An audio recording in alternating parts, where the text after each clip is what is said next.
Hello, my name is Brandon Oshesky, and my group will be speaking today on gender diversity.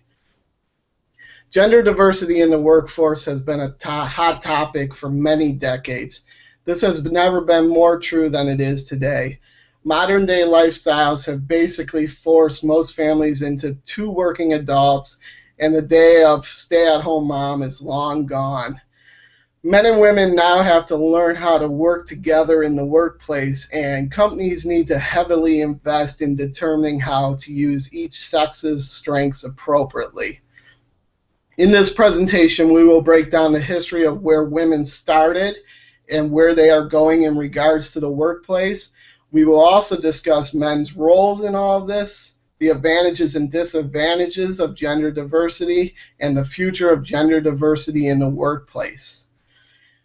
With that said, it is no secret that women have faced many obstacles in the workforce. Throughout the years, women have had a stigma that they can't get the job done fast enough, they aren't smart enough, or simply that they just need to be in the home tending to a family and cleaning the house, basically. As the decades have passed, women are more than capable of raising a family and being a productive member in the workforce. In the past, yeah, America consisted of jobs that women weren't really qualified. A lot of these positions required a lot of brute strength. Let's be honest, women for the most part couldn't do that. But as our nation shifts from a manufacturing sector to a service sector, more and more women are more qualified for these positions. According to Female Power, Women in the Workforce by the journal The Economist, now that brain power has triumphed, the two sexes are more evenly matched now. Along with positions being geared more towards brain power, women have closed the gender gap by having a lot of support along the way. From the Bureau of Labor Statistics, laws like the Fair Labor Standard Act, and as recent as the Lilly Ledbetter Fair Pay Act, these laws have allowed women and minorities much easier avenues to obtain jobs without discrimination.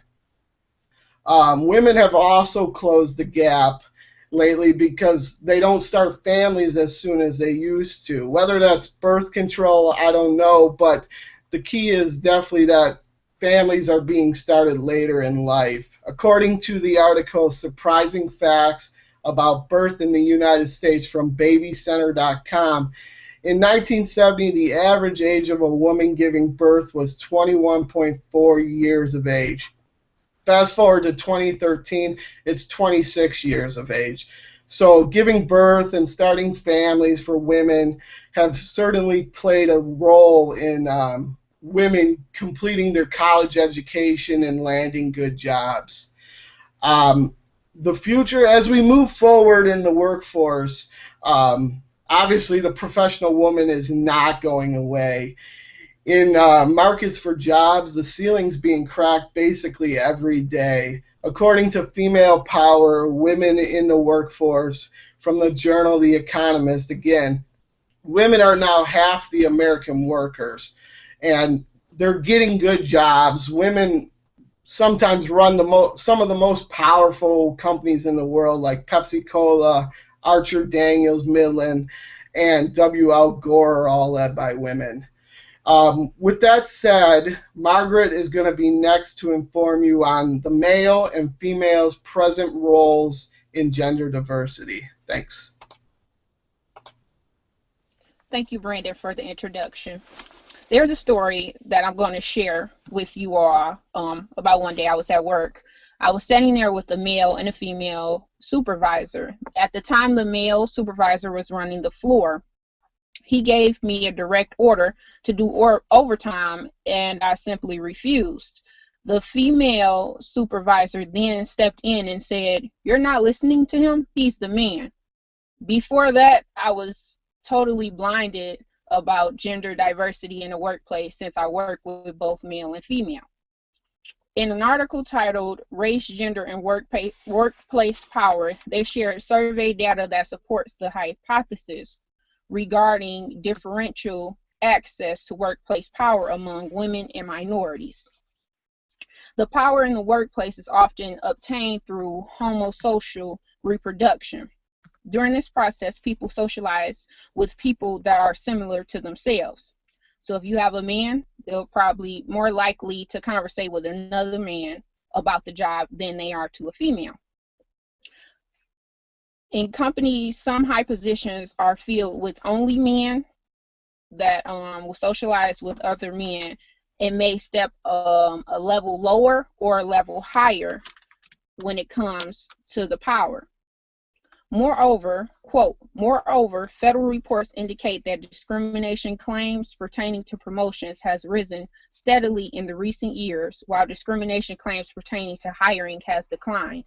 And with this information is discrimination as far as women or even minorities getting into a higher level position because of the men conversating with other men, probably of the same race, different race, but the gender plays a big role in it. I also did an interview with T. Minner, who is a supervisor at Chrysler Stamping Plant in Sterling Heights. I asked her a question: how many other female supervisors worked with her?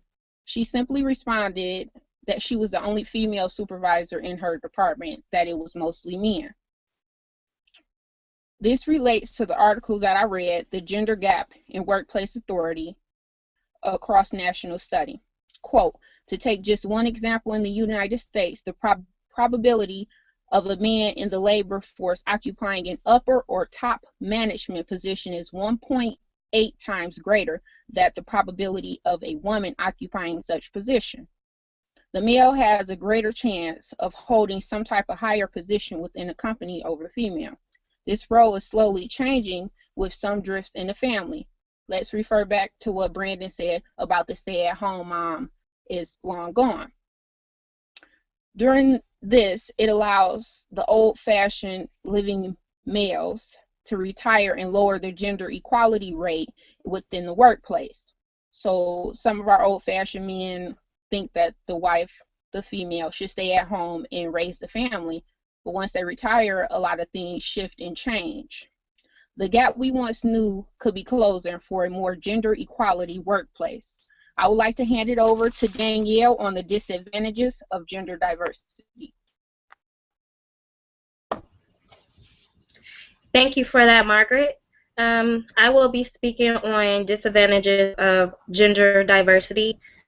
Depending on the situation surrounding gender diversity, it has disadvantages when dealing with different sexes in regards to male or female.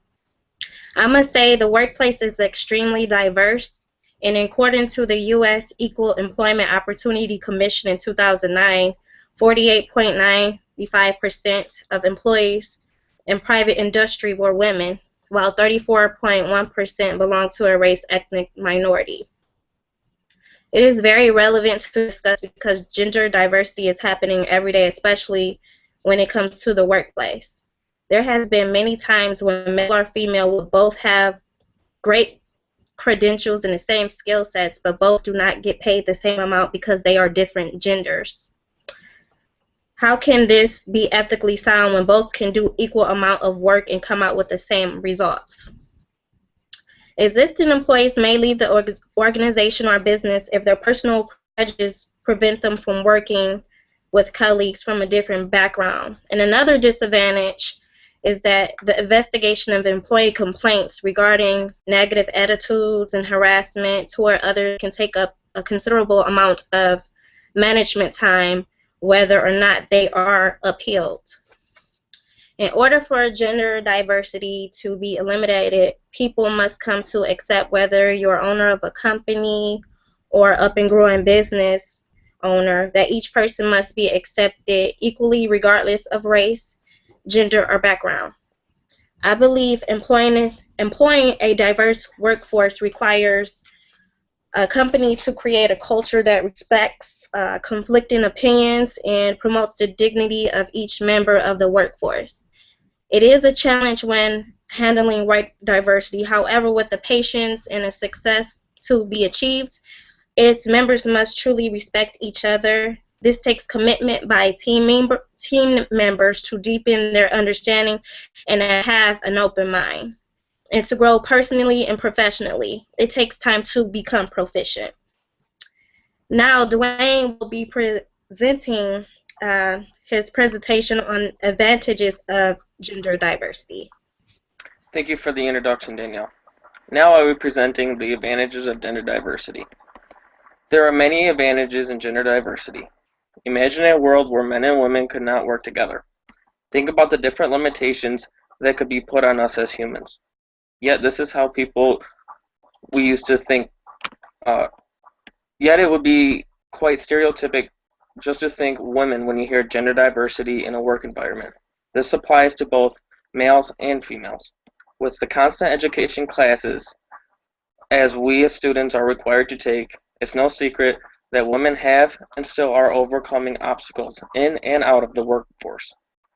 Men and women are different in many ways, but many different studies show constant advantage when working together. According to Gallup Business Journal, men and women have different viewpoints, ideas, and market insights, which enable better problem solving, ultimately leading to superior performance at the business unit level. Men bring a lot to the table. Men are more risk-taking and confident. They are also more bold and straight to the point. Women also bring a lot to the table as well. Women are good at learning and asking questions. They also look for communications and are a more conservative approach. I found all this information at the University of Melbourne, Australia. All these skills are important. You need all these skills in real life in a successful business. Working together means everyone has to be open and acquainted to sensible change, and being gender diverse is a perfect concoction for success. On a good note, according to Talent Management blog, gender diversity is growing all over the world. With this, it brings many different positives to the table. It opens doors for both sexes, giving equal opportunity. It also is a great recipe to create better ethic, product, and services. I believe the more gender diverse a project team is, the more balanced and successful an outcome product will be. Now I would like to introduce you to Jake with the future of gender diversity. Thank you. Thank you for the introduction there, Dwayne. It is clearly understood that a diverse workforce will be the future workforce of America. As Brandon and Margaret had alluded to, the gap has significantly closed in decades as far as the gender gap when it comes to wages, benefits, etc.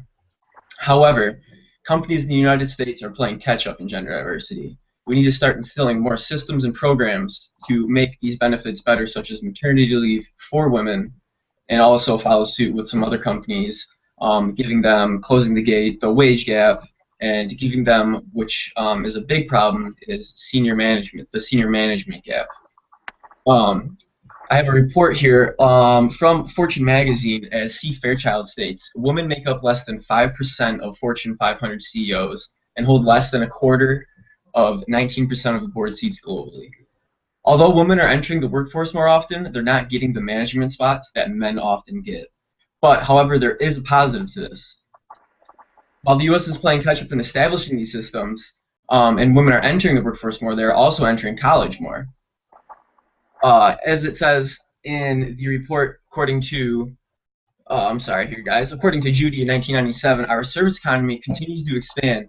Greater numbers of women will occupy professional roles in the service industries in the 21st century.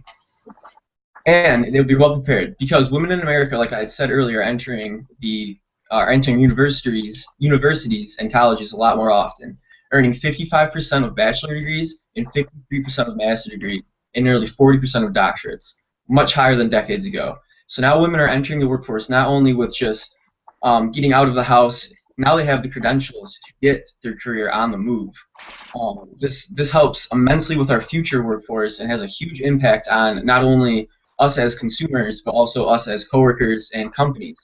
When looking into the future, companies are going to have to, like I had mentioned earlier, reorganize structures to manage gender diversity, be able to work with women, be able to work with men, get along with each other, communicate effectively. And this doesn't only apply to gender diversity. This also applies to, as mentioned earlier by some of our other colleagues here, ethnicities, races, et cetera, et cetera, et cetera. With all that being said, the future workforce, as mentioned earlier, is definitely going to be a diverse workforce.